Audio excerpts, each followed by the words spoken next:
سہیل افریدی نے یہ نعرہ لگایا تھا کہ میں عشق عمران خان میں مارا جاؤں گا، اور اب اس نعرے کو اس نے بڑھا دی ہے اور اس نے کہا ہے کہ آج اس نے کراؤڈ سے خطاب کرتے ہوئے کہا کہ یہ جو سب لوگ ہیں یہ عشق عمران میں مارے جائیں گے۔ ناظرین، مرنا اور مارنا جو ہے اللہ تعالیٰ کے ہاتھ میں ہے، لیکن بریکنگ نیوز یہ ہے، بڑی خبر یہ ہے، سورسز یہ بتا رہے ہیں کہ سہیل آفریدی کی جان کو دو طرف سے خطرہ ہے۔ جو دشمن ہے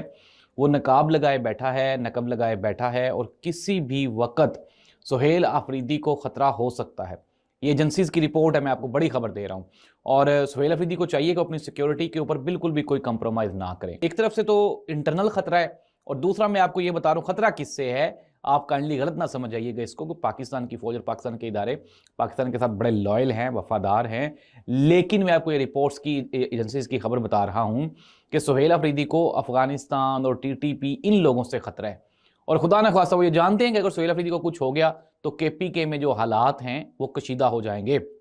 ناظرین، سہیل آفریدی نے اور کے پی کے کی پوری کابینہ نے یہ متفق یک زبان ہو کے کہا کہ وہ تمام دہشت گرد جو پاکستان کے خلاف کسی بھی قسم کی ایکٹیویٹی میں ملوث ہیں وہ پاکستان کے بھی دشمن ہیں، پی ٹی آئی کے بھی دشمن ہیں، اور سہیل آفریدی نے کہا وہ میرے بھی دشمن ہیں۔